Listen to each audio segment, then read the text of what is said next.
Friends को tag कर दूं क्या? टैग करने को पूछता है।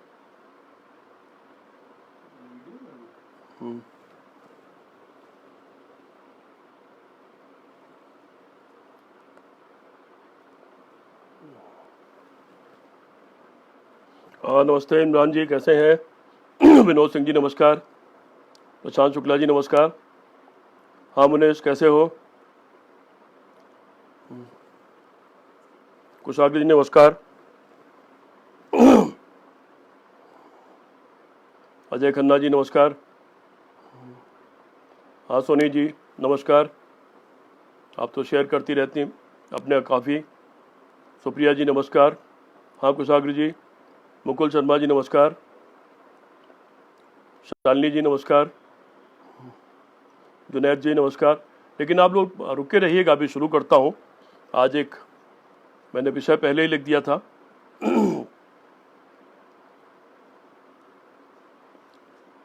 बिसेन साहब नमस्कार। हाँ जुनैद, कैसे हैं आप लोग?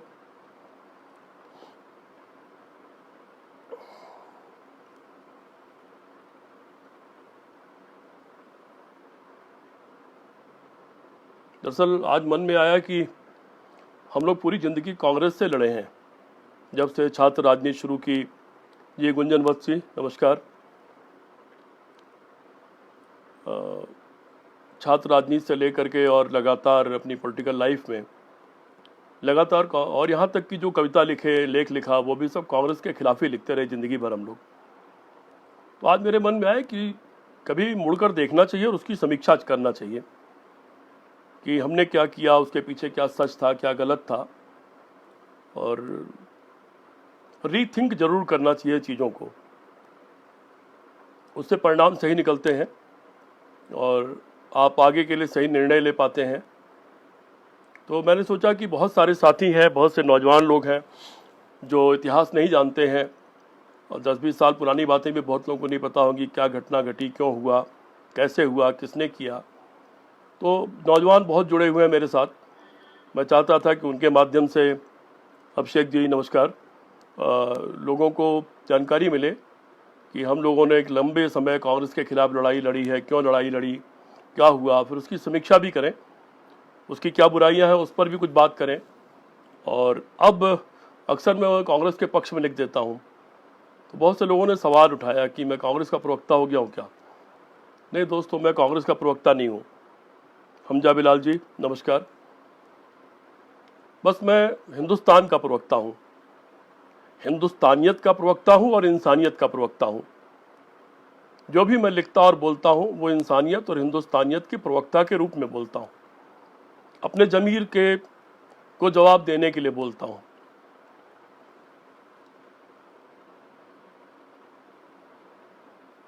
बाकी किसी के प्रति मैं जवाब दे नहीं।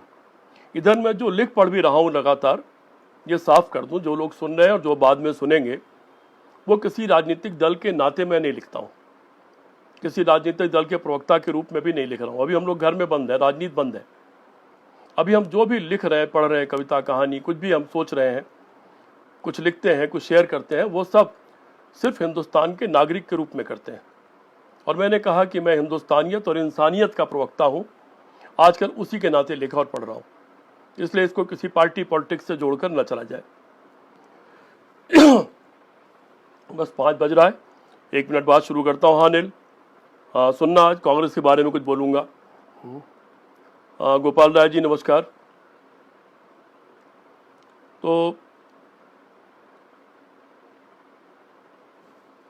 मैं सोचता हूँ शुरू करूँ क्या? आप लोग काफ़ी लोग जुड़ गए हैं,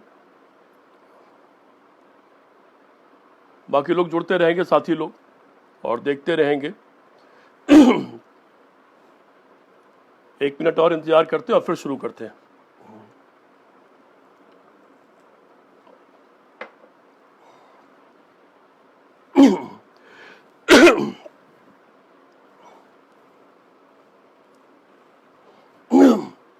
दोस्तों नमस्कार सभी को, जो इस वक्त जुड़े हैं, जो सुन रहे हैं और जो आगे चलकर सुनेंगे, सभी को मेरी सभी को शुभकामनाएं। स्वस्थ रहें, सुखी रहें, आप में से कोई बीमार ना पड़े, आपका कोई परिवार साथी धन, यूँ तो हिंदुस्तान में कोई ना पड़े। हमारी इच्छा तो ये है, जो हो गया हो गया, अब कोई बीमार ना पड़े और कोई इस बीमारी से न मरे। ये हम सब लोगों की दुआ है, हम सबकी इच्छा है। जी ज्ञानेश उपाध्याय जी, स्वागत है आपका। और हम सारे हिंदुस्तान के लोग शायद यही सोचते हैं कि कोई भी बीमार ना पड़े। मैंने आज एक सब्जेक्ट तय किया, हम विरोधी और कांग्रेस, क्योंकि मुझे भी करीब, अगर छात्र राजनीति से आप जोड़ें, जब छात्र राजनीति शुरू की थी या पहले आंदोलन में हिस्सा लिया था, अंग्रेजी हटाओ आंदोलन में, तो 1967-68 की बात है। बहुत छोटा था मैं लेकिन उस आंदोलन में मैं गया था। उसके भाषण याद हैं, उसके नारे याद हैं। और तब से अगर देखें तो 33 साल वो और 20 साल इधर, करीब 53 साल हो गया। और राजनीतिक सक्रियता भी तभी से शुरू हो गई, 71 से तो विधिवत शुरू हो गई, चुनाव प्रचार इत्यादि करना। तो वो भी अगर देखें तो करीब 49 साल हो गया। हाँ ज्योति, सुनते रहना। आज कुछ मैं यूं ही बैठे बैठे सोच रहा था। दरअसल एक हमारे पत्रकार मित्र हैं कमलेंद्र राय, उन्होंने मुझे एक मैसेज भेजा जिसमें उन्होंने लिखा कि सर आप समाजवादी बने रहिए, समाजवाद मर रहा है, समाजवादी मर रहे हैं, लेकिन ऐसा लग रहा है कि आप कांग्रेस के प्रवक्ता हो गए।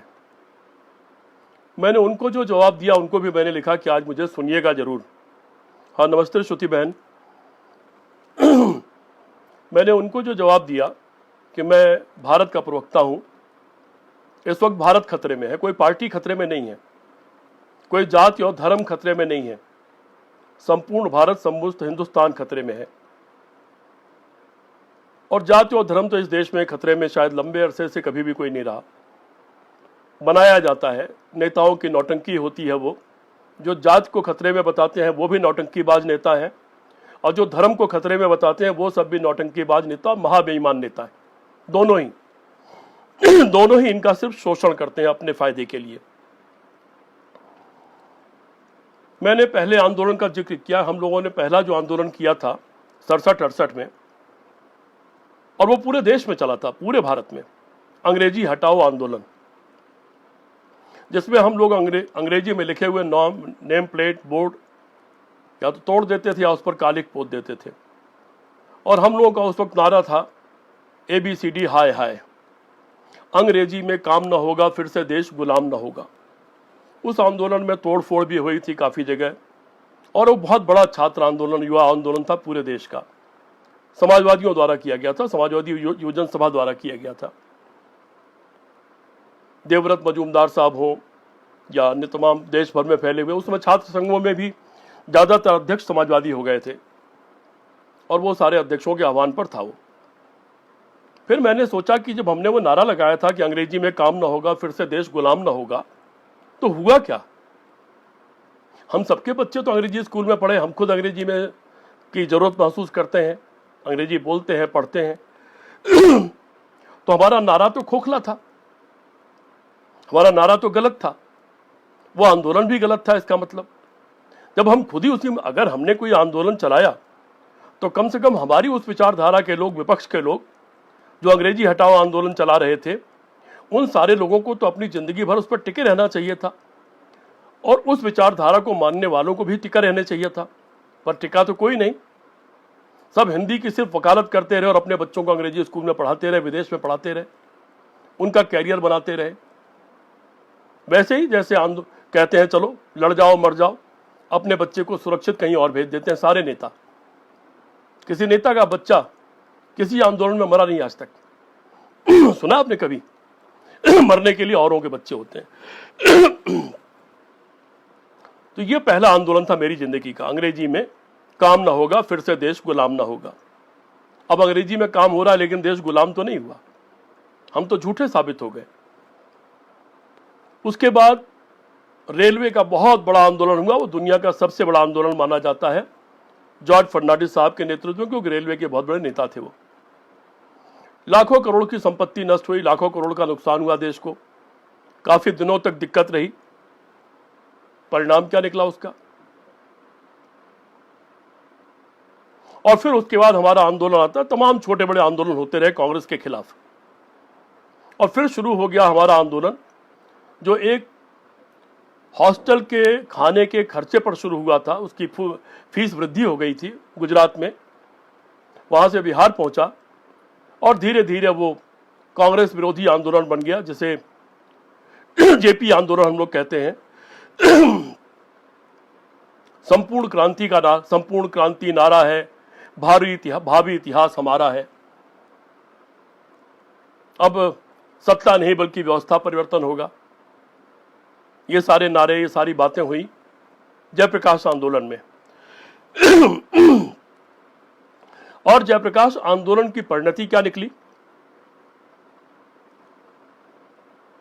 आपातकाल लगा दिया इंदिरा जी ने। गलत था और हमेशा ही गलत रहेगा। किसी भी तरह से लोकतंत्र का हरण करने का प्रयास हमेशा ही गैर कानूनी और गलत और गैर इंसानी होगा। और इंदिरा जी ने बाद में उस पर माफी मांग ली। यह भी सच है कि जिस जयप्रकाश नारायण को इंदिरा गांधी ने जेल में रखा था 19 महीने, जो जयप्रकाश नारायण इंदिरा गांधी को हटाने के लिए इतना बड़ा आंदोलन चला रहे थे, जिस जयप्रकाश नारायण ने फौज और पुलिस को इंदिरा गांधी सरकार का आदेश न मानने का आह्वान किया था, वही जयप्रकाश नारायण जब हमारी पार्टी जीत के आई 1977 में, मोरारजी देसाई, चरण सिंह से लेकर तमाम नेता, जिसमें लोकदल के 100 से ज्यादा लोग थे, भी जनसंघ के 100 से कम लोग थे, कांग्रेस फॉर डेमोक्रेसी के 20-22 लोग थे, ओल्ड कांग्रेस मोरारजी देसाई के भी ऐसी तरह के आसपास लोग थे, चंद्रशेखर जी के 8-10 लोग थे, सोशलिस्ट पार्टी जॉर्ज फर्नांडिस के भी 20-22 लोग थे। कुल मिलाकर के बहुमत होकर के आया था। पूरे उत्तर भारत में कांग्रेस पार्टी साफ हो गई थी। उसके बाद राजघाट पर कसम खिलाई गई। आचार्य कृपलानी और जयप्रकाश नारायण ने सारे सांसदों को राजघाट पर कसम खाई, जिसमें ये दो नेता बैठे हुए थे, मोरारजी से लेकर सारे लोग खड़े थे और सबने कसम खाई थी क्या अच्छा करेंगे, क्या क्या करेंगे उसके बारे में। उस पर मैं कविता सुनाऊंगा शाम को आपको, आज 9 बजे सुनिएगा कि मैंने ही अपनी सरकार के बारे में 77 में क्या कविता लिखी। फिर उस शपथ के बाद राजघाट के जब सरकार शपथ ले रही थी मोरारजी देसाई के प्रधानमंत्रित्व में, तो जैसे जब जवाहरलाल नेहरू की सरकार शपथ ले रही थी, तो महात्मा गांधी दिल्ली में नहीं थे, वो कहीं दूर बंगाल के कोने में झगड़ा खत्म कराने के लिए अनशन पर जाकर बैठ गए थे। जो हिंदू मुस्लिम दंगे हो रहे थे उसको खत्म कराने के लिए अपनी जान जोखिम में डाल करके उस इलाके में पहुंच गए थे। डॉक्टर लोहिया भी उनके साथ थे। उसका भी किस्सा सुनाऊंगा, जब डॉक्टर लोहिया उतने खतरनाक माहौल में भी तमाम किस किस एरिया में चले गए, कैसे हथियार रखवाए गए, कैसे अनशन टूटा, वो अलग किस्सा है। तो एक तरफ तो जनता पार्टी की सरकार शपथ ले रही थी और दूसरी तरफ उस सरकार के, उस आंदोलन के नायक जिसकी वजह से वो सरकार आई थी, वैसे तो उसके मूल योद्धा राजनारायण जी माने जाते हैं, जिन्होंने इंदिरा गांधी को अदालत में हराया, जिसकी वजह से आपातकाल लगा, और जिन्होंने इंदिरा गांधी को बाद में जनता की अदालत में भी हराया। लेकिन जयप्रकाश जी के नाम पर वो मूवमेंट माना जाता है। जिस वक्त मोरारजी देसाई की सरकार शपथ ले रही थी, जयप्रकाश नारायण बिना बताए अचानक इंदिरा गांधी के घर पहुंच गए। है ना आश्चर्य की बात? आज के नेताओं के लिए तो बहुत ही बड़ी आश्चर्य की बात होगी, और खासतौर पर जो जमात इस वक्त सरकार में है उसके लिए तो ये न जाने कहां की अकल्पनीय चीज होगी कि जिस इंदिरा गांधी ने आपातकाल लगाया, जिस इंदिरा गांधी ने जयप्रकाश को 19 महीना जेल में रखा, जिस इंदिरा गांधी की पुलिस ने लाठी चलाई थी और जयप्रकाश का सर फट गया था, वही जयप्रकाश नारायण अपनी सरकार के शपथ ग्रहण में नहीं थे, बल्कि इंदिरा गांधी के घर पहुंच गए। क्योंकि वो इंदिरा गांधी नहीं, वो जयप्रकाश नारायण की भतीजी इंदु थी। और वहां इंदिरा गांधी जयप्रकाश नारायण के कंधे पर सर रख करके रोई और जयप्रकाश नारायण उसका सर सहलाते रहे कि बेटा चिंता मत करो, सब ठीक हो जाएगा। ये बड़े लोग थे, वो रोई। वो भी बहुत बड़ी लीडर थी, उन्होंने माफी भी मांगी बाद में आपातकाल के लिए कि गलती हुई मुझसे। और जयप्रकाश नारायण बहुत बड़े लीडर थे, एक जमाने में तो प्रधानमंत्री पद के दावेदार थे, नेहरू जी के बराबर माने जाते थे आजादी की लड़ाई के जमाने में। आश्चर्यजनक घटना है कि नहीं है? और नई पीढ़ी के लिए तो कितनी बड़ी आश्चर्यजनक घटना है ये। और इंदिरा जी रोई। 77 की सरकार बन गई। 77 की सरकार के बारे में मैंने बताया कि शाम को एक कविता सुनाऊंगा, उसमें थोड़ा सा अंश दिखाई पड़ेगा। कैसी थी वो सरकार? एक घटना का जिक्र कर देना चाहता हूं। एक मंत्री थे, उद्योग मंत्री। किस पार्टी से है बताऊं क्या? किस पार्टी के थे? और 19 महीने की सजा काटने के बाद, 19 महीने जेल काटने के बाद, इतने संघर्ष के बाद पहली बार विपक्ष की दिल्ली में सरकार बनी थी। लेकिन उसके एक मंत्री ने ऐसा क्या किया कि मोरारजी देसाई उनको मंत्रिमंडल से हटाने पर उतारू हो गए। उद्योग मंत्री थे वो। और फिर अटल जी और अडवाणी जी, इन लोगों ने कहा कि हमारी पार्टी की बेइज्जती हो जाएगी, और अंत में उनका विभाग बदल दिया गया। उद्योग से हटा के उनको संचार में भेज दिया गया, और उद्योग मंत्रालय जॉर्ज फर्नांडिस को मिल गया, जिन्होंने कोका कोला, पेप्सी कोला वगैरह को भारत में बैन कर दिया था, और 777 करके नया कोल्ड ड्रिंक स्थानीय शुरू हुआ था। ऐसा क्या किया उस मंत्री ने? जनसंघ के थे वो, आरएसएस के। क्या किया था उन्होंने कि इतनी जल्दी उनका विभाग बदलने की जरूरत पड़ गई? आदरणीय उदय प्रताप जी को प्रणाम, सुनते रहिएगा। तो जनसंघ के वो मंत्री थे और उनका विभाग बदला गया। ऐसा क्या किया था उन्होंने? क्या बताने की जरूरत है अभी भी कि मोरारजी देसाई जैसा ईमानदार और बहुत ही कट्टर सख्त प्रशासक, और क्यों अटल जी वगैरह को कहना पड़ा कि नहीं हमारी बेइज्जती हो जाएगी, इनको हटाइए मत, विभाग बदल दीजिए। और फिर क्या क्या हुआ? इतनी जल्दी क्या करना पड़ा? खैर, वो सरकार अंतर विरोधों की सरकार थी। अलग अलग घोड़े अलग अलग दिशा में चल रहे थे। जनसंघ का जो यूथ विंग था, भारतीय जनसंघ का जो युवा शाखा, सारी पार्टियों का विलय हो गया, और सारी पार्टियों की युवा शाखाओं, छात्र शाखाओं का भी विलय हो गया। जनसंघ ने अपनी छात्र शाखा और युवा शाखा को अलग कर दिया, बोले नहीं ये अलग रहेंगे। और साथ में कुछ दोहरी सदस्यता का सवाल आया, इस पर मैं एक अलग से लाइव करूंगा कि वो क्या था और क्यों था। और विवाद ऐसा बढ़ा कि उस सरकार में चौधरी साहब, जिनका दल सबसे बड़ा था, 100 से ऊपर जिनके एमपी जीते थे, उनकी सरकार थी उत्तर प्रदेश में। राम नरेश यादव उसके मुख्यमंत्री थे। हरियाणा में चौधरी देवीलाल उसके मुख्यमंत्री थे। बिहार में कर्पूरी ठाकुर जैसे ईमानदार आदमी उसके मुख्यमंत्री थे। और उड़ीसा में बिजू पटनायक जैसे बहुत बड़े लीडर उसके मुख्यमंत्री थे, नवीन पटनायक के पिताजी। उस सरकार में साजिश हुई, और जनसंघ और अन्य लोग, अटल बिहारी वाजपेयी की पार्टी और अन्य, ये लोग आपस में मिल गए। इन्होंने साजिशें शुरू कर दी, और पहले उत्तर प्रदेश की सरकार के खिलाफ अस्थिरता पैदा हुई। राम नरेश यादव को मुख्यमंत्री पद से इस्तीफा देना पड़ा, और फिर विधानसभा अध्यक्ष बनारसी दास जी मुख्यमंत्री हो गए। कर्पूरी ठाकुर जी को मुख्यमंत्री पद से इस्तीफा देना पड़ा, और रामसुंदर दास मुख्यमंत्री हो गए। देवीलाल जी को हटना पड़ा, और भजन लाल बाद में मुख्यमंत्री बन गए, जो पूरा सरकार लेकर के ही बाद में कांग्रेस पार्टी में शामिल हो गए। बिजू पटनायक के यहां कुछ नहीं कर पाए ये लोग। इस तरह की साजिशें उस सरकार में हो रही थी। कौन लोग कर रहे थे मैंने इशारा कर दिया। और क्या हुआ उस सरकार में, उस पर शाम को कविता सुनाऊंगा। तो वो संपूर्ण क्रांति नारा है, भावी इतिहास हमारा है। हमने जो इतना बड़ा आंदोलन 74-75 में चलाया, तमाम छात्रों के, हम जैसे लोगों के भी बहुत समय बर्बाद हुआ। नंबर हमारे कम हो गए इम्तहानों में उस पूरे जयप्रकाश मूवमेंट और आपातकाल के दौरान।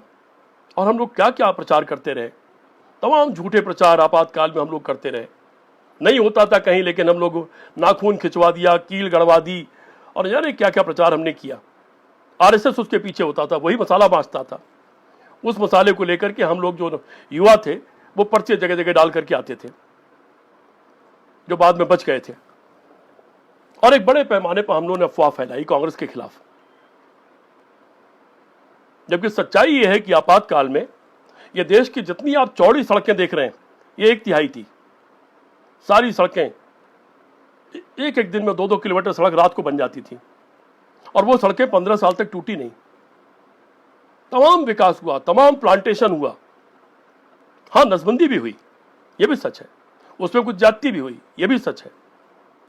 क्योंकि जब आप कोटा पूरा करने का तरीका अपना लेंगे और सरकारी कर्मचारी को उसका अधिकार दे देंगे तो जाति होगी।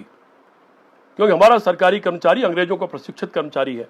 मैंने इस लॉकडाउन के पहले भी इसके बारे में कुछ कहा था लेकिन हमने कांग्रेस को धराशायी कर दिया, इंदिरा गांधी से लेकर के सब लोग हार गए, बंगाल से लेकर कश्मीर तक। मैंने बाद में विचार किया कि आखिर हमने 1974, 75, 76, 77 जो भी कुछ किया उसका परिणाम क्या निकला? वो तमाम नौजवान जिनकी जिंदगियां बर्बाद हो गई उनको क्या मिला? वो तमाम लोग जो जेलों में रहे उनको क्या मिला? आरएसएस के लोग तो माफी मांग के निकल आए थे। उन्होंने तो 1.5-2 महीने में देवव्रत साहब ने इंदिरा गांधी को चिट्ठी लिख दी और लिख दिया कि विकास पर्व है या आपातकाल, और आज के आरएसएस के लोगों ने भी यही लिख दिया और उसका समर्थन करके 1 लाख से ज्यादा आरएसएस के लोगों ने माफी मांग ली, क्योंकि व्यापारी हैं ज्यादातर लोग, उनका व्यापार प्रभावित हो रहा था और इतनी लंबी पता नहीं कब तक जेल में रहना पड़े या फांसी हो जाए पता नहीं था। बड़े नेताओं को शर्म के मारे जेल में रहना पड़ा, लेकिन उसका परिणाम क्या निकला वो सोचता हूं मैं। आदरणीय उदय प्रताप जी जो सांसद रहे हैं, लोकसभा एमपी भी, राज्यसभा एमपी भी, केंद्र के पिछड़ा वर्ग आयोग के मेंबर भी और देश के बहुत बड़े साहित्यकार हैं, बहुत बड़े कवि हैं। आदरणीय मुलायम सिंह जी के गुरु भी, उनको पढ़ाया है इन्होंने, और एक कॉलेज के प्रिंसिपल भी रहे हैं, बड़े कॉलेज के प्रिंसिपल रहे हैं। वो सुन रहे हैं, कहीं करेक्ट करना हो तो मुझे करेक्ट कर दिया, अगर मैं कुछ गलत कह रहा हूं तो लिख देंगे कृपया। तो कुल परिणाम क्या निकला, कुल टोटल मैंने मिलाकर सोचा, मैं देखा परिणाम तो कुछ नहीं निकला, बस सरकार के चेहरे बदल गए। हां, एक चीज हुई कि स्याही लगाकर सरकार भी बदली जा सकती है, जनता को इसका विश्वास हो गया। उसके पहले विश्वास नहीं था। हम लोग ये प्रचार करते थे कि नहीं वो रूस से ऐसी स्याही आई है कि हम लगाते किसी पर हो, बदल के किसी और पर लग जाती है। ये हम लोगों ने बड़ा प्रचार किया था, सारे जनसंघियों ने, सारे आरएसएस ने, जब हम कांग्रेस से हारते थे तो यही प्रचार करते थे। बाद में ईवीएम के खिलाफ भी सबसे अधिक प्रचार का काम आरएसएस ने किया। सुब्रमण्यम स्वामी ने उसके खिलाफ लिखा और तमाम लोग गूगल पर चेक कर लीजिएगा उन्होंने क्या क्या लिखा है। तो आपातकाल के पूरे आंदोलन का भी कोई परिणाम नहीं निकला। फिर इंदिरा गांधी लौट आई भारी बहुमत के साथ, हम पैदल हो गए, हम सब लोग चुनाव हार गए बुरी तरह। सिर्फ चौधरी साहब की पार्टी उस चुनाव में थोड़े सीटें बचाने में कामयाब रही और अगले में तो सभी खत्म हो गए। चौधरी साहब सिर्फ 2 सीट जीत पाए। अब राजीव गांधी प्राइम मिनिस्टर हो गए। राजीव गांधी के प्रधानमंत्री बनने के बाद उन्होंने कंप्यूटर का शुरू किया। कंप्यूटर पर भी हम लोगों ने भाषण करना शुरू किया, ये तो हाथ काट देगा, ये तो काम छीन लेगा, बर्बाद हो जाएंगे, करोड़ों लोग बर्बाद हो जाएंगे, और इस तरह का हम लोगों ने भाषण बहुत दिया।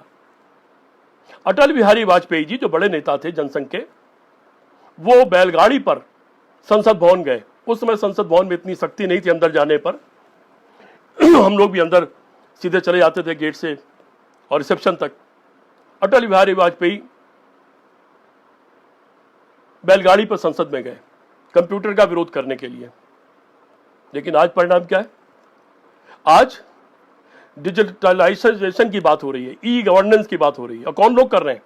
वही लोग जिन्होंने विरोध किया था। हम सब कंप्यूटर इस्तेमाल करते हैं, मैं ये टैबलेट इस्तेमाल कर रहा हूं, मेरे नीचे लैपटॉप रखा हुआ है, हम सब इस्तेमाल कर रहे हैं। हम फिर दोगले साबित हुए, हमारा विरोध गलत साबित हुआ। उस कंप्यूटर ने लोगों के हाथ काटे नहीं, नौकरी दी। और भारत के लोग आज पूरी दुनिया में अपने कंप्यूटर के ज्ञान की वजह से, और थोड़ी चूंकि अंग्रेजी जानते हैं, रूस के लोगों को नौकरी नहीं मिलती, चीन के लोगों को नहीं मिलती, उन देशों को नौकरी नहीं मिलती जिनको अंग्रेजी नहीं आती। भारत के लोगों को थोड़ी अंग्रेजी आती, इसलिए दुनिया के हर देश में भारत के लोग छाए हुए हैं और सॉफ्टवेयर में छाए हुए हैं। आप देख लीजिए कितने बड़े पैमाने पर लोग भुखमरी से बच गए, रोजगार मिल गया, जो बेरोजगारी की रेखा थी वो कम हुई, जो गरीबी की रेखा थी उसका स्तर घटा, इन सारी वजहों से। तो राजीव गांधी को गाली देना हमारा फिर गलत साबित हो गया, हम फिर दोगले साबित हो गए। इसी तरह एक के बाद एक हम आंदोलन करते चले गए। जब पंजाब में आतंकवाद चल रहा था तो अटल बिहारी वाजपेयी आडवाणी जी के नेतृत्व में एक डेलीगेशन गया था, देखिएगा गूगल पे मिल जाएगा। उसने मांग की थी कि फौज भेजी जाए स्वर्ण मंदिर पर। अगर कुछ सिख भाई मुझे सुन रहे हो तो सुन लेंगे, आपको मिल जाएगा, वो उसकी कटिंग मिल जाएगी। स्वर्ण मंदिर पर फौज भेजने की मांग करने और दबाव डालने वाले लोग अटल बिहारी वाजपेयी आडवाणी लोग थे। वो पार्टी थी, भारतीय जनता पार्टी थी। और उसके बाद जो परिणाम हुआ वो आपने देखा। उस पर भी बाद में कांग्रेस ने माफी मांगी, मनमोहन सिंह ने माफी मांगी, सब लोगों ने माफी मांगी। माफी मांग लेना कोई बुरा नहीं, गलती एहसास कर लेना, गलती को सुधार लेना, गलती हो जाना तो हो सकता है, पर घमंड में रहना, उस गलती को स्वीकार नहीं करना, मान नहीं लेना, सुधारना नहीं, ये स्वीकार नहीं होता है। और वहां फिर ये लोग गलत साबित हुए। तो एक एक करके फिर मनमोहन सिंह की सरकार के खिलाफ हम लोग पीछे पड़े। उसके पहले राजीव गांधी के पीछे हम लोग पड़े। विश्वनाथ प्रताप सिंह हमारे नेता थे, जनता दल के, सारे पार्टियां एक हो रही थी, जनसंघ साथ में थी, बीजेपी।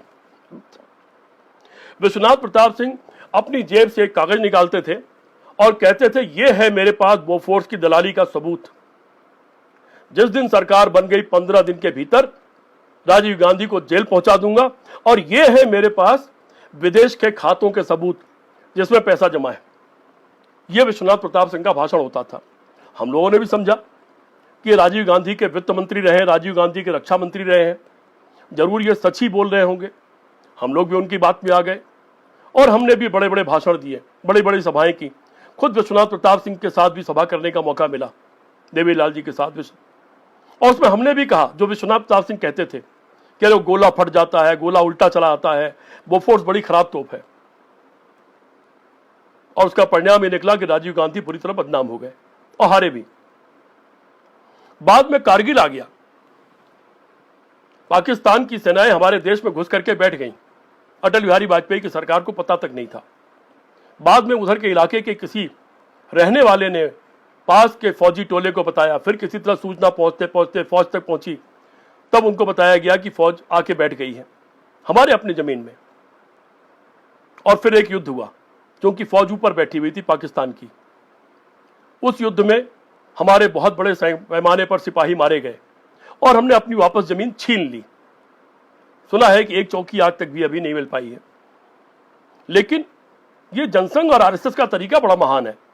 अपनी जमीन पर से अपने दुश्मन को खदेड़ करके इन्होंने विजय दिवस बना दिया। इन्होंने कहा विजय, भारी विजय, और पूरे देश में तमाशा जैसे अब तमाशे करते हैं। लेकिन उस विजय का आपको इतिहास पता है? ऊपर बैठे जो पाकिस्तानी सैनिक थे उसमें काम सिर्फ बोफोर्स तोप आई, और बोफोर्स तोप से जब गोला चलाते थे सिपाही भारत के, तो राजीव गांधी जिंदाबाद का नारा लगाते थे। इसका मतलब विश्वनाथ प्रताप सिंह से लेकर हम लोगों तक और आरएसएस और बीजेपी तक जिन्होंने बोफोर्स तोप के खिलाफ पूरे देश में माहौल बनाया था, हम फिर दोगले साबित हुए।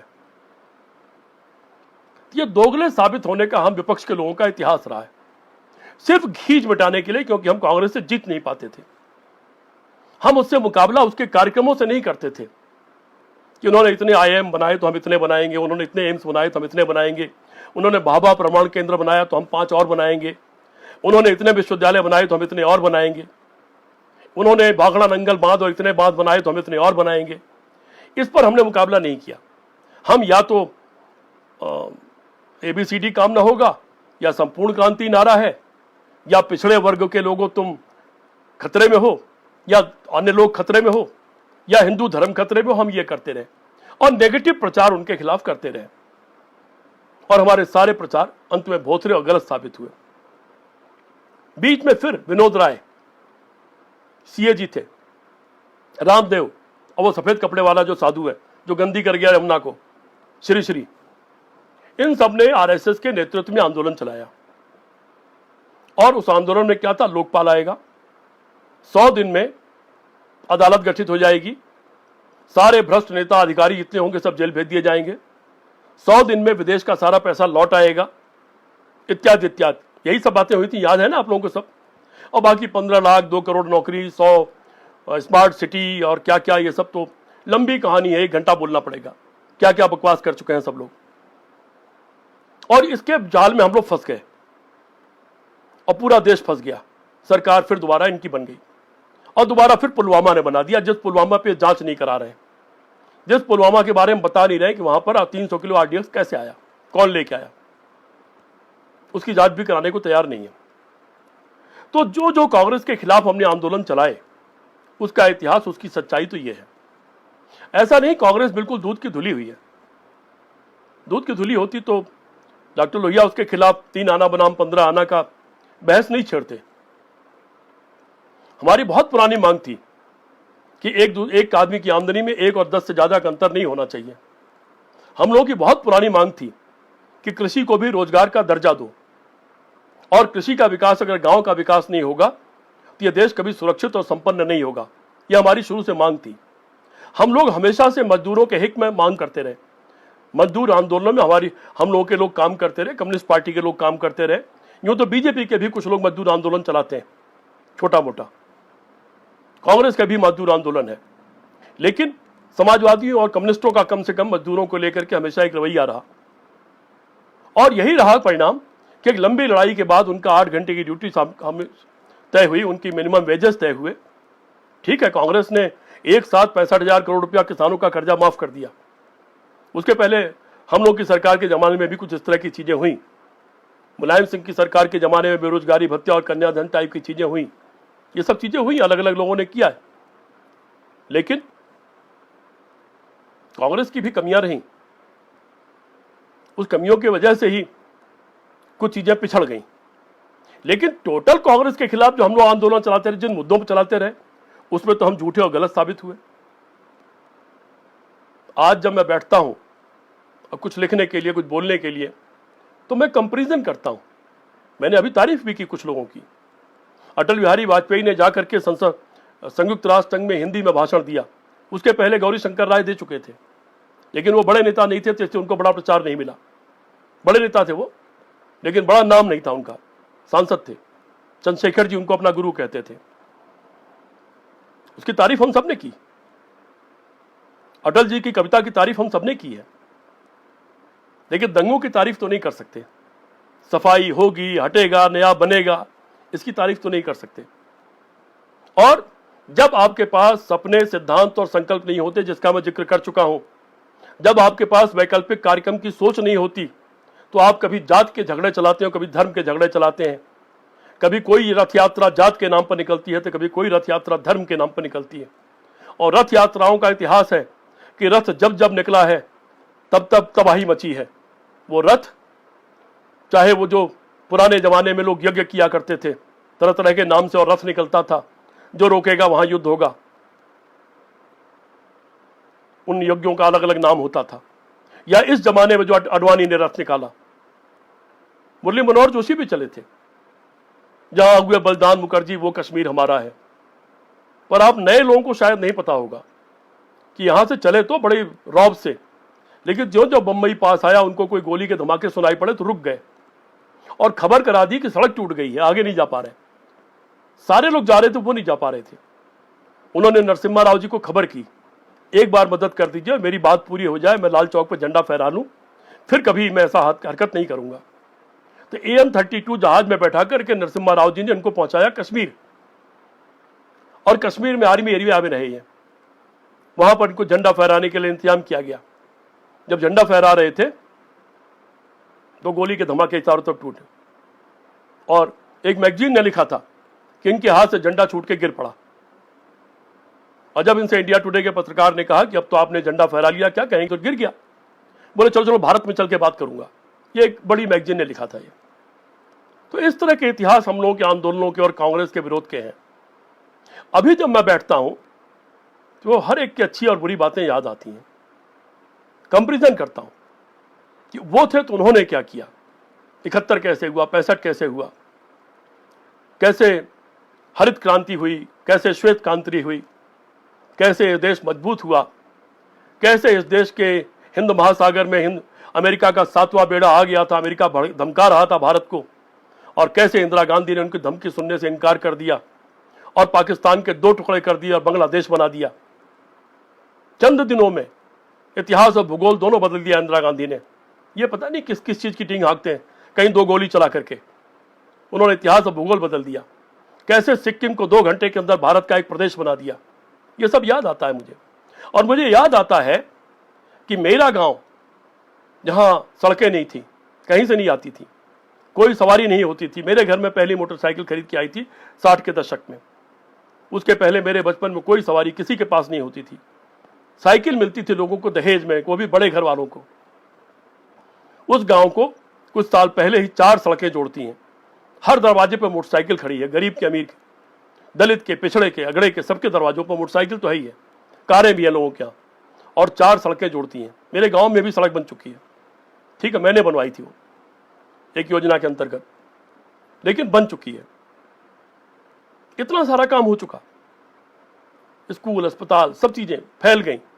वहां से लोग निकल करके देश और विदेश में नौकरी करने चले गए। क्या ये कहते हैं कि 70 साल में क्या हुआ? 70 साल में ये हुआ, 70 साल में ये हुआ कि आज आपसे कोई बात कर रहा है दुनिया का कोई देश, वो 70 साल की कमाई है कि आपको इज्जत मिलती है दुनिया के देशों में। तब मुझे सारे वो काम याद आते हैं जो लोगों ने किए। नेहरू जी ने जब कहा, पंचशील का सिद्धांत दिया और चीन ने धोखा दे दिया, चीनी हिंदी भाई भाई करते करते, तो नेहरू जी ने कहा था ना आप लड़ो ना हम लड़ें, आप भी अपने देश का विकास करो, हम भी अपना देश का विकास करें।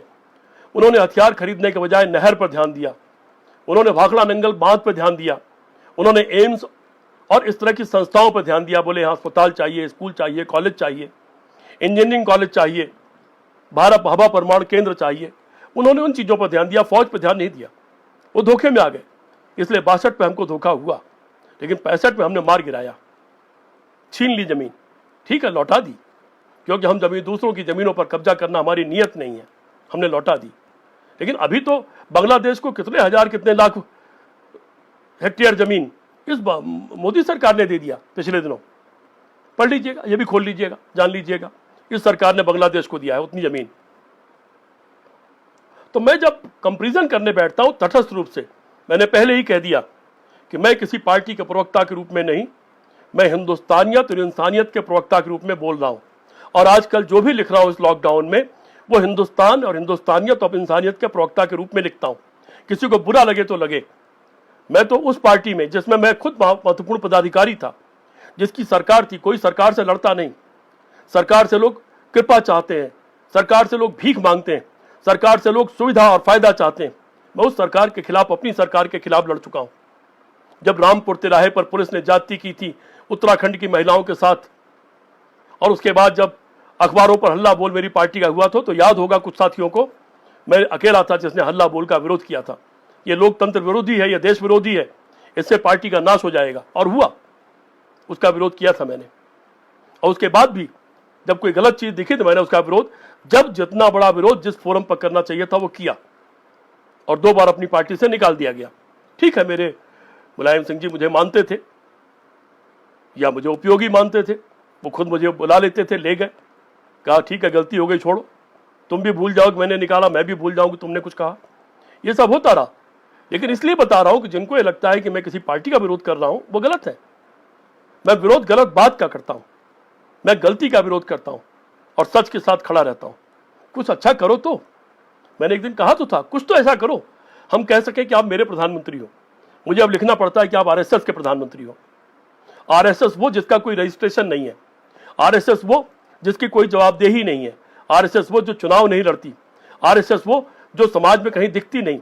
इतने 1 करोड़ हिंदू सड़कों पर निकल गए, आरएसएस नजर आई आपको कहीं? तमाम आम आदमी लगे हुए, मेरी दोस्त नाई शसन वहां लगी हुई है, आगरा शहर में नजीर अहमद से लेकर भुट्टो तक तमाम लोग लगे, हिंदू भी लगे, मुसलमान भी लगे, सब लगे हुए। मेरी कॉलोनी से 600 पैकेट जाते खाने के, जिससे जो बन रहा है वो कर रहा है। लेकिन आपको आरएसएस की जो हर बात में बोलती है, जिसका एक प्रवक्ता हर बात में बैठाया जाता टीवी पर, ये करोड़ों हिंदू ही तो निकले हैं। अगर कुंभ मेला में हजारों गाड़ियों की लाइन लगा करके उस पर आप इनाम जीत सकते हो, तो इसमें हजारों गाड़ियों की लाइन लगाने में इतनी देरी क्यों लग रही है? आज किसी ने कहा कि हम 1000 गाड़ी दे रहे हैं 16 तारीख को, तो 16 से आज तक आप उसको लटकाए हुए। पहले आपने लिखा कि उसके गाड़ियों के नंबर भेजो, ड्राइवर का नाम भेजो, फिर आपने कहा फिटनेस दो, फिर आपने कहा कि नहीं वहां भेज दो, फिर आपने कहा लखनऊ भेज दो, फिर आपने कहा नहीं वहां भेज दो, और अभी इस वक्त जब मैं आपसे बात कर रहा हूं तब तक वो गाड़ियां इंतजार कर रही कि उनको भेजा जाए। अरे ये तो ऐसा मौका था कि सरकार कहती कि हम थोड़ा रिस्क ले लीजिए, लेकिन जिनके पास गाड़ियां हैं जो मदद कर सकते हैं, उनको जो भी पैदल चलते हुए लोग दिखाई पड़े वो अपने शहर की बाहर सीमा तक ही छोड़ दीजिए, अपने जिले की सीमा तक छोड़ दीजिए, उस जिले से उस सीमा वाले लेके अगले जिले तक छोड़ दें, तो भी हम अपने इस करोड़ों भाई बहनों की मदद कर सकते हैं। इसमें जो सैकड़ों लोग मरे हैं वो नहीं मरते, जो आत्महत्या कर रहे हैं वो नहीं आत्महत्या करते, जो इनके पैरों में छाले पड़े हैं वो नहीं पड़ते, जो बीमार पड़े हैं वो नहीं पड़ते। या अगर पहले दिन ही हमने मूर्खता नहीं की होती अचानक लॉकडाउन घोषित करने की, तब तक तो ये बीमारी फैली नहीं थी, और पहले दिन ही 4 दिन हमने रेलें छोड़ दी होती, क्योंकि गरीबों के घर में विदेश से कोई नहीं आया था, तो ये बिना बीमार लोग अपने अपने गांव घर पहुंच गए होते, क्योंकि घबरा गया था आदमी। और उसे इस सरकार पर विश्वास नहीं कि अचानक ये क्या कर बैठे नोटबंदी की तरह।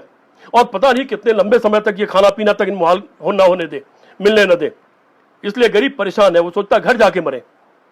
कारोबार आपने बंद कर दिया अचानक, बिना सोचे समझे, बिना राय बात किए, बिना प्रदेशों से राय बात किए, बिना एक्सपर्ट से राय बात किए। तभी कर देना चाहिए था। और अभी आज 50-60 दिन बाद आप सोच रहे हैं, कोई अगर ऑफर कर रहा है कि हम गाड़ी दे रहे हैं तो उसका मजाक उड़ा रहे हैं। उसमें 3-4-6 गाड़ी का अगर नंबर कोई गलत निकल गया तो तुरंत पूरा मंत्रिमंडल से लेकर सारी पार्टी उसके मजाक उड़ाने, उनको फ्रॉड बताने पर लगी हुई है। अगर 20 गाड़ी के नंबर गलत हैं और 980 गाड़ियां बसे हैं तो शर्म आनी चाहिए आपको। ये मैं किसी पार्टी की वकालत नहीं कर रहा हूं, मैं एक बात की वकालत कर रहा हूं जो सच है। सिर्फ उपदेश दे रहे हैं, मार दो, पीट दो। अभी एक वीडियो देखा जिसमें जो चलते हुए गरीब हैं उनको सिपाही लोग जो लेट करके कलामंडी खाते हैं उस तरह से इस गर्म सड़क पर चला रहे हैं। अरे शर्म नहीं आती? बेशर्मो तुमको। तुम भी अगर सिपाही नहीं बने होते, किसी गरीब घर में होते और मजबूरी में हो सकता है कि तुम भी कहीं मजदूरी बने होते, आज ये तुम्हारे साथ भी बीत सकता था। ये हम क्या करवा रहे हैं? सीधे मुख्यमंत्री प्रधानमंत्री आदेश, ये कर दो। अरे कर दो तो क्या, मत करो ये भी बताओ साथ में। क्योंकि जो सिस्टम है अंग्रेजों का बनाया हुआ, ये लूटने, खाटने, दबाने और पीटने वाला सिस्टम है। प्रशासन बनाया गया था लूट करके अंग्रेजों को देने के लिए, और पुलिस बनाई गई थी अत्याचार करके लोगों को आतंकित रखने के लिए। उस सिस्टम से आप उम्मीद करते हो कि वो देश की सेवा करेगा? कुछ फोटो खिंचा लेना अलग बात है, कुछ अच्छे लोग भी हैं उसमें, नए लोग बहुत से अच्छे आए हैं, और जो अच्छा काम कर रहे हैं उनकी हम लोग सब तारीफ कर रहे हैं, उनकी फोटो शेयर करते हैं, उनके बारे में लिखते हैं। लेकिन अधिकांश इसमें अत्याचारी हैं, अधिकांश इसमें भ्रष्ट हैं, बेईमान है। और नहीं तो हजारों बोरे गेहूं जो आपने कहे उत्तर प्रदेश के गरीबों को बांटने के लिए आए हैं, वो मध्य प्रदेश के बाजारों में बिकते हुए कैसे मिले? फिर आप आंकड़ा दिखाते हो कि हमने 80 करोड़ परिवारों को गेहूं बांट दिया, खाना बांट दिया।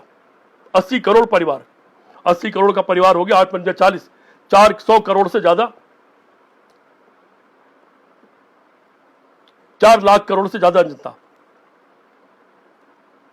135 करोड़ जनसंख्या है, तो 400 करोड़ से ज्यादा जनसंख्या हो गई देश की। इसलिए विरोध करते हैं हम लोग। सबको मिला के चलो, सबकी बात करके चलो, सबसे सुनो। मजदूरों पर आप फैसला कर रहे हो उनकी गला काटने का, 12 घंटे नौकरी कराने का, तो मजदूरों से आपने बात की इस बारे में? वो सहमत है कि नहीं? ये तानाशाह होता है ऐसा। हम लोग कोरिया के बारे में सुन रहे हैं कि मरा कि नहीं मरा, मूर्ति तोड़ दी गई कि कौन सा तस्वीर उतार दी गई, जहां भी तानाशाही होगी। चीन के बारे में सुन रहे हैं कि कितने लाख लोग वहां मरे या गोली से मार दिए गए, कितने लाख बीमार पड़े कि नहीं पड़े, वो जो बताता हमें सिर्फ वही मालूम पड़ता है। ये तानाशाही होती है। इसीलिए इस तानाशाही के सिस्टम का हम जैसे लोग विरोध करते हैं। हम सिर्फ लोकतंत्र को अच्छा मानते हैं, लोकतंत्र के साथ हैं और लोकतंत्र के लिए अंतिम समय तक लड़ते रहना चाहते हैं। लेकिन वर्तमान सरकार तानाशाही के रास्ते पर है। ये तरीका ठीक नहीं है। आप लोग भी आपातकाल झेल चुके हो, कुछ लोग आप में से, सब तो नहीं, ज्यादातर तो माफी मांग के भाग गए थे। लेकिन उसका दर्द शायद इतिहास आपको याद हो, नहीं तो अपने बुजुर्गों से पूछ लो, अडवाणी जी जिंदा है उनसे पूछ लो, 19 महीने रहे थे जेल में, और भी कुछ लोग होंगे 19 महीने वाले। ये आपातकाल उस आपातकाल से बदतर आपातकाल आज है। ठीक है, आज हमारे पास ये साधन, हम ऐसे बोल रहे हैं, तब ये साधन नहीं था, तो हम पर्चे बांट करके तब भी हम बोलते थे और लिखते थे और भेजते थे, लोगों के घरों में डालते थे। ये अलग बात है कि आरएसएस के फैलाए हुए ज्यादातर झूठ और उसके चक्कर में हम लोग आ गए थे। हम सब एक साथ उस वक्त थे, सारी जनता पार्टी जो बाद में मिलकर बनी। तो दोस्तों, मैं आज बात कर रहा था, हमने जो जो आंदोलन कांग्रेस के खिलाफ चलाए, उसमें सब में अंत में हम कुछ और निकले, सच कुछ और निकला। इसलिए मैं कभी कभी कांग्रेस के कुछ मामलों की तारीफ करता हूं, क्योंकि देश को यहां तक ले जाने का काम उसी ने किया, देश को मजबूत बनाने का काम उसी ने किया, देश को दुनिया की 4-5 अर्थव्यवस्थाओं में लाने का काम उसी ने किया, दुनिया में झंडा फहराने का काम उसी ने किया, दुनिया में आज करोड़ों लोग नौकरी कर रहे हैं, ये इंतजाम उसी ने किया। अमेरिका का पेंटागन का मतलब रक्षा का उनका सबसे बड़ा जगह, वहां पर बहुत बड़ी संख्या सुनते हैं, 40 से 50% तक हिंदुस्तानी काम करते हैं। अमेरिका में पर कैपिटा इनकम यानी प्रति व्यक्ति आय या तो यहूदियों की सबसे, ज्यूज की सबसे ज्यादा है या हिंदुस्तानियों की सबसे ज्यादा है। यह उस कांग्रेस की सरकारों की ही देन है, उनकी पढ़ाई लिखाई, उनकी नीतियों की देन है। गुट निरपेक्ष आंदोलन के नाम पर जो कांग्रेस ने एक तीसरा गुट खड़ा किया, रूस और अमेरिका से अलग, उसकी जो ताकत थी, जो नेहरू जी ने खड़ा किया था, नेहरू, टीटो, यासर, इन सब लोग, अनवर सादात, इन सब लोगों ने मिलकर के उसने एक बड़ी भूमिका निभाई। गुट निरपेक्ष आंदोलन, विकासशील देशों का आंदोलन, और भारत ने उसका नेतृत्व किया। उस भारत का आप क्या मुकाबला करोगे?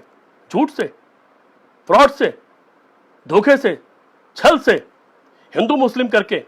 और वो पाकिस्तान, मेरे आगरा में पैरा की ब्रिगेड है, सिर्फ एक ये ब्रिगेड सिर्फ जाके बॉर्डर पर करवट ले ले तो पाकिस्तान इस ब्रिगेड के नीचे दब के मर जाएगा। उस पाकिस्तान को हुआ बना रखा है आपकी मीडिया ने।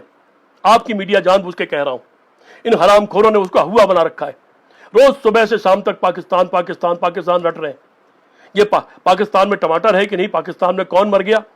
पाकिस्तान में 4 लोगों पर अत्याचार हो गया। अरे हरामखोरों, ये देखो यहां कितने करोड़ पर अत्याचार हो रहा है, यहां कितने करोड़ लोग मौत और जिंदगी से जूझ रहे हैं, लेकिन दिन रात पाकिस्तान पाकिस्तान गाए जा रहे हैं।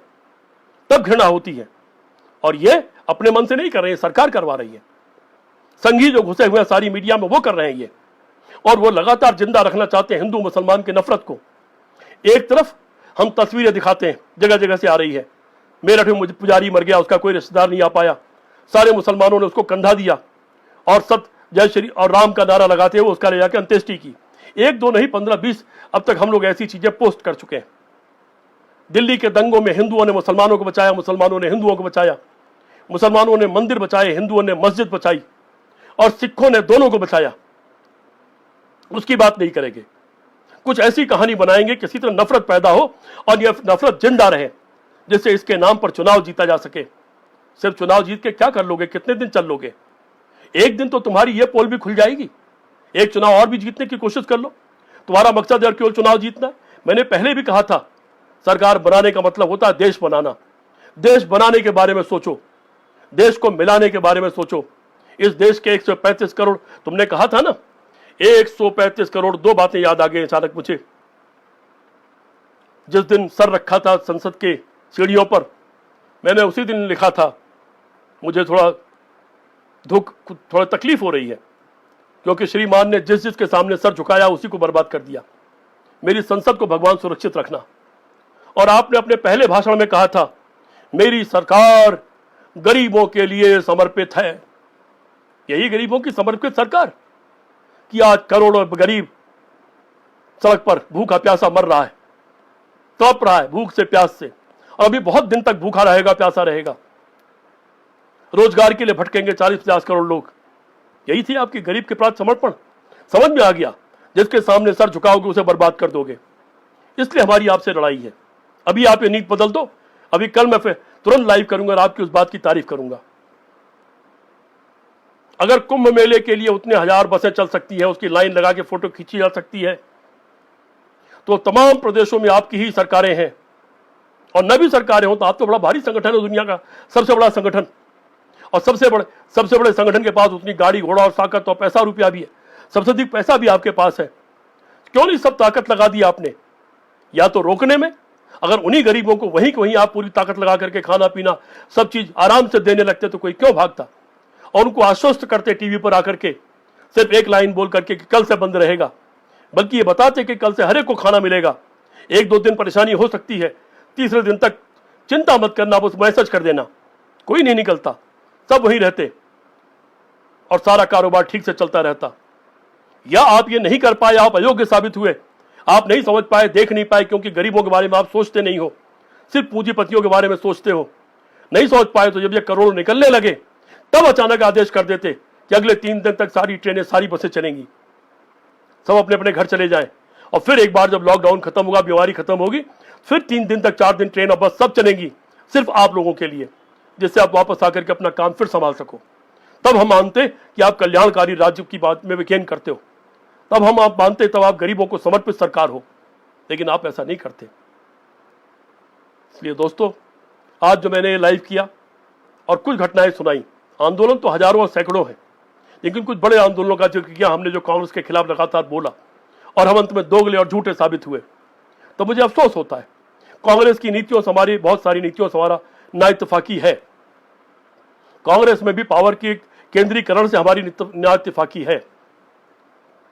कांग्रेस की भी किसानों की कर्जा माफी हुई, लेकिन उसके बाद गांवों को मजबूत नहीं कर पाने से हमारी नाइत्तेफाकी है। यदि आप किसी यूनिवर्सिटी और कॉलेज के लिए लाइसेंस दे रहे हो शहर में, तो शर्त यह लगा दो कि उसको एक ब्लॉक में, गांव में जाकर के एक स्कूल, एक कॉलेज उसी तरह खोलना पड़ेगा। ये कर सकते थे। अगर आप अस्पताल का लाइसेंस दे रहे हो तो आप कर सकते थे कि आपको एक अस्पताल किसी ब्लॉक में खोलना पड़ेगा और एक ब्लॉक में एक ही आदमी अस्पताल खोलेगा। फैल गए होते अब तक गांव गांव में अस्पताल और स्कूल। इस तरह की बहुत सारी बातें मेरे दिमाग में है कि गांव कैसे मजबूत हो सकता था। ऐसे उद्योगों के मामले में भी है, बहुत सी चीज दिमाग में है, मेरे जैसे साधारण आदमी के दिमाग में है। ये सब बड़े लोगों के दिमाग में क्यों नहीं? तो किसानों की नीति के सवाल पर, गरीबों की नीति के सवाल पर, 1 और 10 से ज्यादा आमदनी का अंतर नहीं होना चाहिए इस सवाल पर, ऊंच नीच की खाई कम होनी चाहिए इस सवाल पर, चौखंबा राज के सवाल पर। चौखंबा राज लोहिया की कल्पना थी, गांव अपना राज चलाए, जिला अपना राज चलाए, मतलब ग्राम प्रधान जो होगा वो उसी तरह पावरफुल होगा जैसे प्रधानमंत्री होता है। जिला पंचायत अध्यक्ष और मेयर उतना ही पावरफुल होगा जैसे प्रधानमंत्री होता है, और मुख्यमंत्री भी अपने प्रदेश में उतना ही पावरफुल होगा जैसे प्रधानमंत्री होता है। जैसे अमेरिका में है कि वाशिंगटन का मेयर वहां के राष्ट्रपति से ज्यादा पावरफुल वाशिंगटन में है।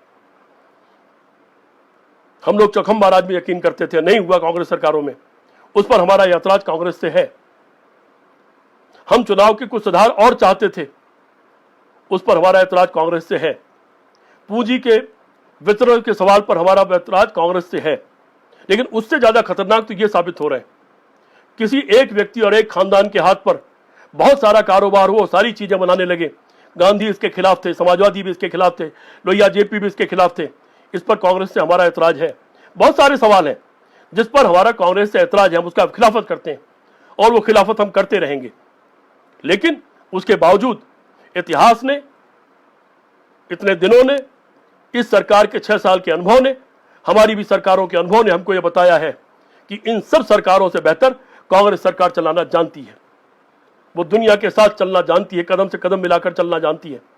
वो इंसानियत और हिंदुस्तानियत में यकीन करना जानती है। सिर्फ आपातकाल को छोड़ दो तो आप देख लो सरकार क्या क्या नहीं गाली दी गई मनमोहन सिंह को। मनमोहन सिंह देश के प्रधानमंत्री थे, मोदी जी मुख्यमंत्री थे, लेकिन एक किला बनाया गया नकली और उस पर उनका भाषण कराया गया 15 अगस्त के दिन, ध्यान है आपको। और टीवी चैनलों ने, हरामखोरों ने टीवी के 2 टुकड़े किए, एक पर प्रधानमंत्री को दिखा रहे थे, एक को मुख्यमंत्री दिखा रहे थे। अब जो कहते हो ना प्रधानमंत्री की गरिमा का सवाल है, उस दिन तुमको प्रधानमंत्री की गरिमा दिखाई नहीं पड़ी। जब मोदी ने कहा सरदार तो है लेकिन असरदार नहीं है, तब प्रधानमंत्री की गरिमा दिखाई नहीं पड़ी। जब 50 लाख की पता नहीं क्या और बार गर्ल और ये सब भाषा बोली गई, तब आपको गरिमा नहीं दिखाई गई। जब मुल्ला मुलायम सिंह बोला गया और हर गधे कुत्ते पर मुलायम लिख दिया गया, तब आपको लोगों के पदों की गरिमा दिखाई नहीं पड़ी। आपको गरिमा सिर्फ अब दिखाई पड़ रही है। और क्या क्या नहीं कहा गया कांग्रेस के खिलाफ। लेकिन कांग्रेस लोकतांत्रिक पार्टी, हमने उसके खिलाफ बड़े बड़े आंदोलन किए। आपातकाल को छोड़ दो, सिर्फ वो एक काला अध्याय है, लेकिन कभी आमतौर पर वो गिरफ्तार करते और छोड़ देते हैं। कभी उन्होंने कोई बड़े बड़े मुकदमे नहीं लगवाए। इतने सारे टीवी चैनल, अखबारों ने क्या क्या नहीं किया, अन्ना आंदोलन से लेकर और सब लोगों तक। कहां है अन्ना वो? और वो रामदेव जो सलवार पहन के भागा था, जिसने कहा था कि 100 दिन में ये आ जाएगा और उसके बाद इनकम टैक्स नहीं देना पड़ेगा, सारे गांव में 200-200 करोड़ रुपए बढ़ जाएंगे, इंडिया गेट पर इतने मीटर ऊंचा पैसों का चट्टा लग जाएगा, विदेश से इतना पैसा आएगा। इन दोनों ने कहा था कि पेट्रोल 30 रुपए लीटर बिकेगा। इन दोनों ने कहा था कि डॉलर की कीमत 30 रुपए हो जाएगी। कहां है सारे के सारे आप? ये सब हरामखोर कहां है अब?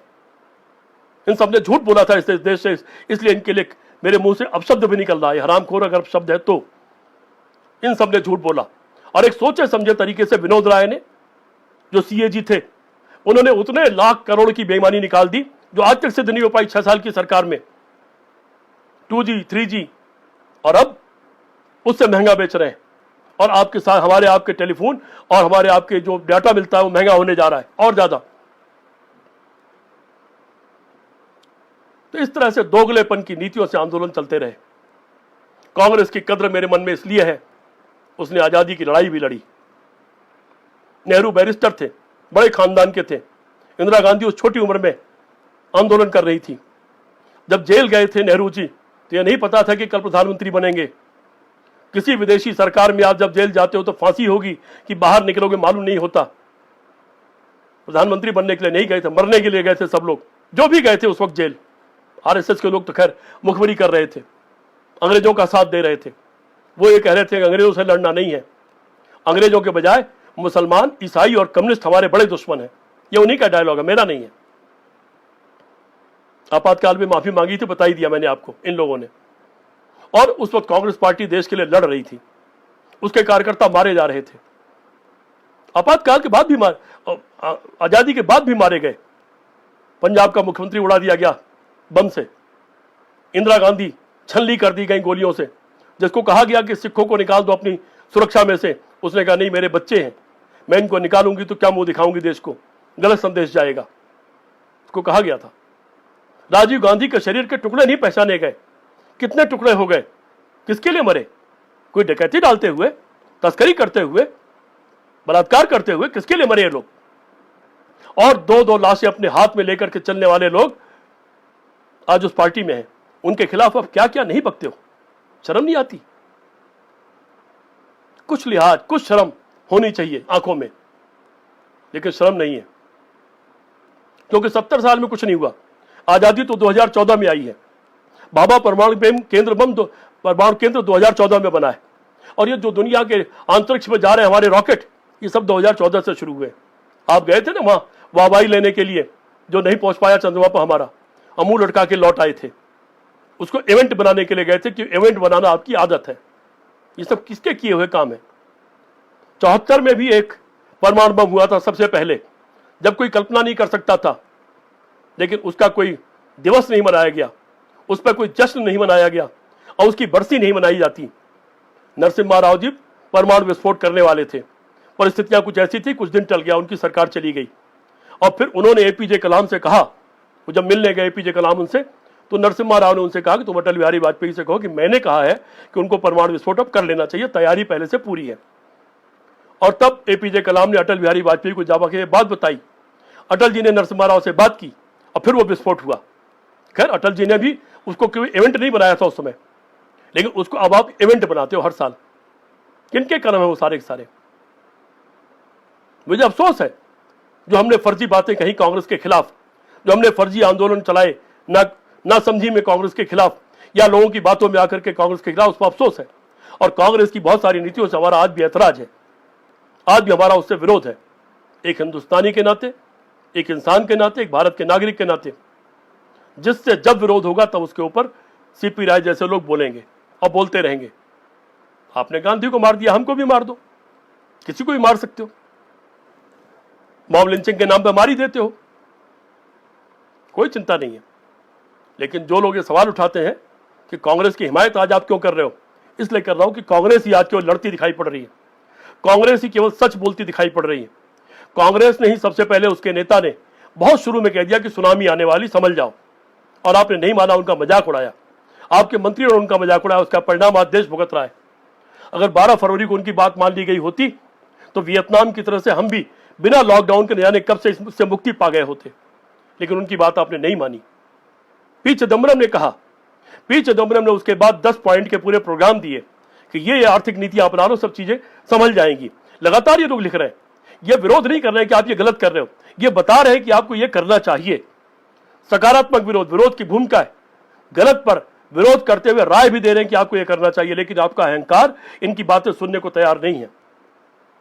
तो आपके अहंकार के खिलाफ तो यह देश हमेशा हंस रहा है।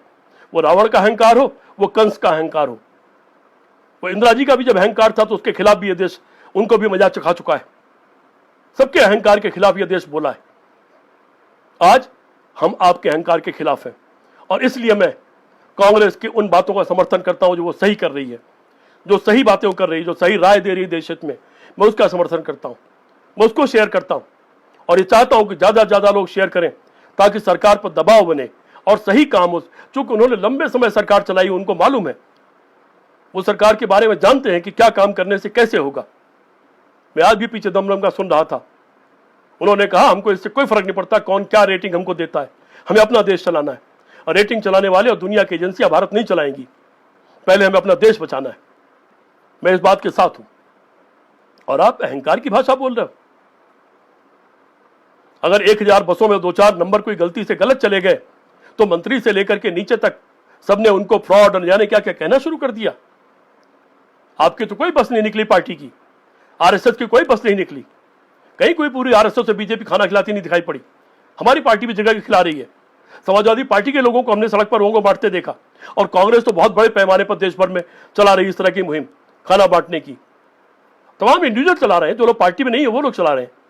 लाखों की तादाद में है लोग, इस देश के नागरिक चला रहे हैं, इस देश की सिख कौम चला रही है, इस देश के गुरुद्वारे चला रहे हैं, तमाम लोग चला रहे हैं। देश ही ऐसा है, ये देश मिलजुल कर चलता है। मुसलमान भी चला रहे हैं, हिंदू भी चला रहे हैं, सिख भी चला रहे हैं, सब मिलकर चला रहे हैं इस देश में। इस देश का चरित्र ही ऐसा है। इस चरित्र को आप तोड़ना चाहोगे, हम आपको तोड़ने नहीं देंगे। हम लड़ेंगे आपसे। हमारी आवाज अभी छोटी हो सकती है, लेकिन हमारी आवाज चूंकि आप अकेले सुन रहे हो इसलिए छोटी दिख रही है। ये आवाज एक एक करते करोड़ों में बदल जाएगी। ये आवाज ही गुजरात से उठी थी। वो छात्र थे बीए एमए के पढ़ने वाले, बिहार में छात्र थे बीए एमए के पढ़ने वाले।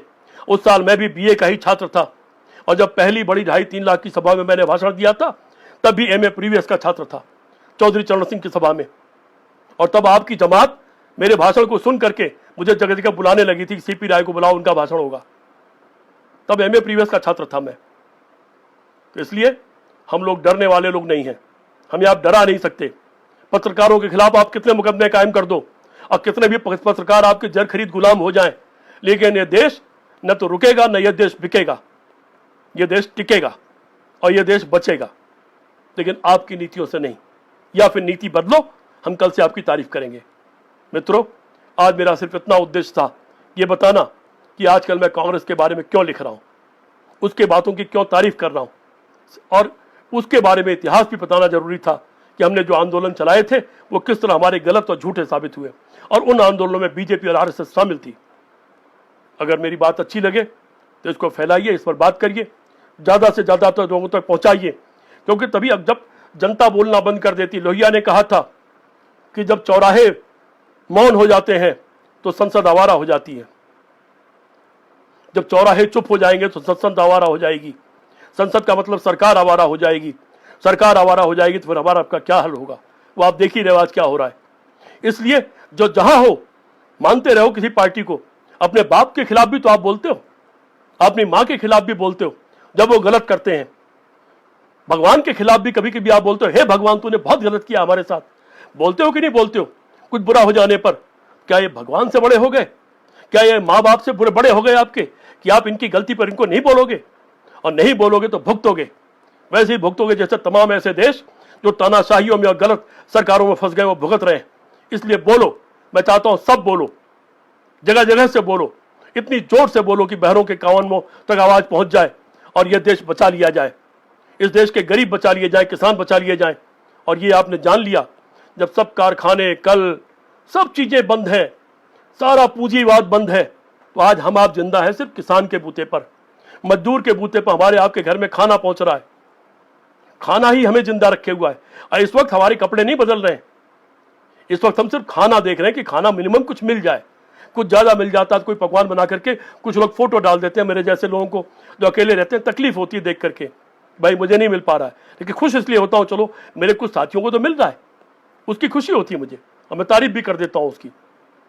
खाना का क्या मतलब? किसान, उस किसान को मजबूत किए बिना, पूंजीपतियों को मजबूत करके, पूंजीपति भी मजबूत हो लेकिन किसान भी मजबूत हो, मजदूर भी मजबूत हो। ननकू से लेके और छोटे मिस्त्री पंचर जोड़ने वाले से लेके, कूड़ा बीनने वाले से लेकर के ऊपर तक सब मजबूत हो। मैं ये चाहता हूं सब बढ़े, सब फले फूले, सब सुखी रहें, तब पूरा हिंदुस्तान सुखी कहलाएगा। एक परिवार में 4 भाई को खाना न मिले, एक भाई करोड़पति हो जाए, वो परिवार कैसा? वैसा परिवार बन रहा है। उसी के खिलाफ हम जैसों की लड़ाई है, और वो लड़ाई हमारी कांग्रेस के खिलाफ भी है। कांग्रेस को भी उस पर नीतियां बनानी पड़ेगी। नई नीतियां बनाएगी तो कल फिर कांग्रेस के खिलाफ पूरी जिंदगी लड़े, कल फिर लड़ेंगे। अपनी पार्टी से भी लड़ चुके हैं, इसलिए हमारी लड़ाई बीजेपी और आरएसएस से है। इस पूरे दौर में आरएसएस जो नहीं दिखी हमको सड़कों पर इन करोड़ों हिंदुओं की सेवा करते हुए, इसलिए मेरा आरोप है तुम्हारा हिंदुत्व नकली और घटिया है। तुम्हारा हिंदुत्व पूरी तरह नकली है। तुम्हारा हिंदुत्व हिंदुत्व नहीं है, कुछ और है, उसके पीछे साजिश कुछ और है। मुझे एक किताब देखने को मिली जिसमें ऊपर नाथूराम गोडसे की तस्वीर है, नाथू रामायण, और उसके पैरों के नीचे श्री राम लगे हुए हैं। तो देश के हिंदुओं में तुम्हारी जमीर से पुकारता हूं, ये आरएसएस के द्वारा बांटी जाने वाली किताबें जिसमें नाथूराम गोडसे बड़ा है, उसके पैरों के नीचे श्री राम पड़े हैं, तुम्हें मंजूर है? ये कभी इस पर अलग से बात करूंगा। इसलिए इनकी नीतियों के मैं खिलाफ हूं। अरे जब इतने सालों तक मुगलों का राज था तलवार का, वो चाहते तो सबको मार देते, वो चाहते सबको हिंदू बना देते, वो चाहते सारी रामायण महाभारत खत्म कर देते, वो चाहते सारे मंदिर खत्म कर देते, तब हिंदू खत्म नहीं हुआ।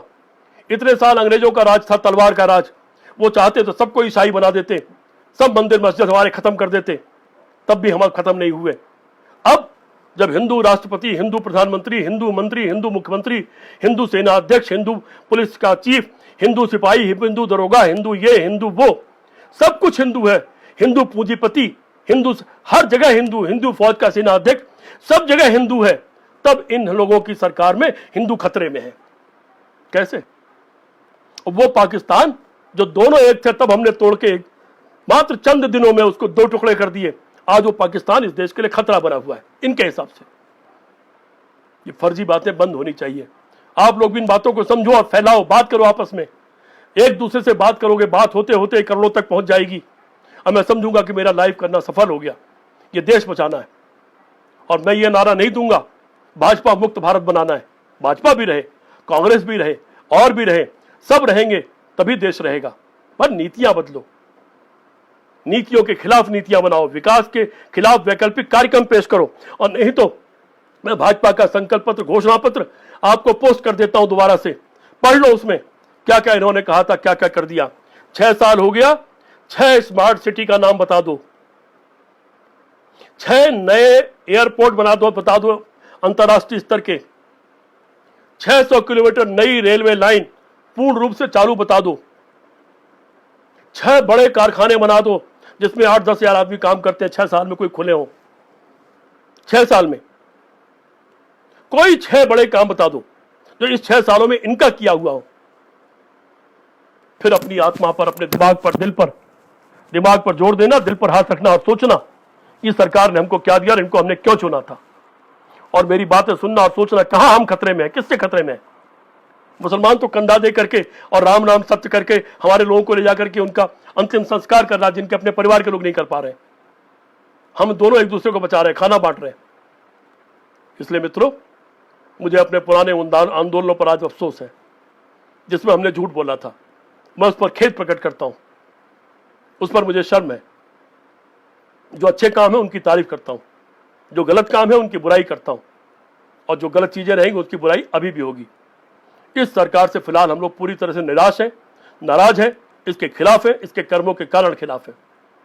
नौटंकी और इवेंट से कुछ नहीं होता, सिर्फ भाषण से कुछ नहीं होता। मार दो, पीट दो, बंद कर दो, कोई ना निकले, और पुलिस लाठी चलाने लगती है। शर्म नहीं आती?